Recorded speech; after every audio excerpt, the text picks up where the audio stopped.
Let me ask you, do you want $1 million idea? Well, let me tell you that everyone has $1 million idea.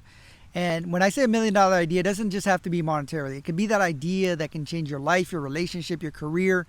And what happens is that we're letting our brain use us instead of us using our brain, right? And I'll give you an example. You have a part of your brain called the reticular activating system. And the way that it works is that it's very goal orientated. So if you tell it something enough times, then it looks for that. For example, you might buy new shoes and then you go around and you start seeing everyone having similar shoes, or you might buy a new car and then that car just appears everywhere because your brain is looking for it.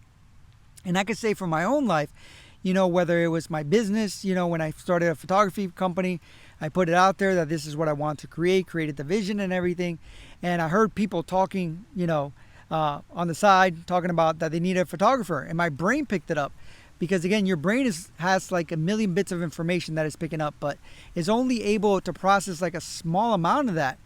So when you give your brain a command, that's what it's looking for. So first thing, if you want to take advantage of your brain to have that $1 million idea, first you have to give it a command and tell it what you want, right? And then you have to be specific of that. The other part is that you have to give your brain the opportunity to be silent. I think all of us take so much time to fill our time with like either social media, playing a game, or whatever it is that we can get distracted. But it's in that silence that we find the answers that we're looking for. And I'll give you a perfect example. Albert Einstein always said that his best ideas actually came while he shaved. And for me, it always comes like at 3 o'clock in the morning. I'm waking up, I wake up, it's like, oh, I have this great idea. But what happens to most people? They don't write it down. They just say, oh, I'll remember it in the morning, but they never do, right? So if you want to take advantage of it too, carry a notebook around. Write all the ideas, no matter how crazy they are, as you go out throughout your day. And then also look for that place of silence for you. Where's that place that your mind wanders? So for some people, it's the shower. For me, it's driving. When I drive, I don't have the radio on. I don't have anything. My brain just kind of wanders.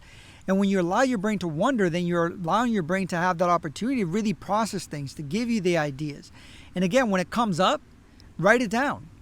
And you never know, and then reflect on that. At the end of the day, sometimes I look back at what I wrote and then kind of process those ideas, see what's going to work, what doesn't work, and then just let my brain basically deep dive into some of those ideas. Start doing research on it. But the reality is that it all starts with just allowing that space.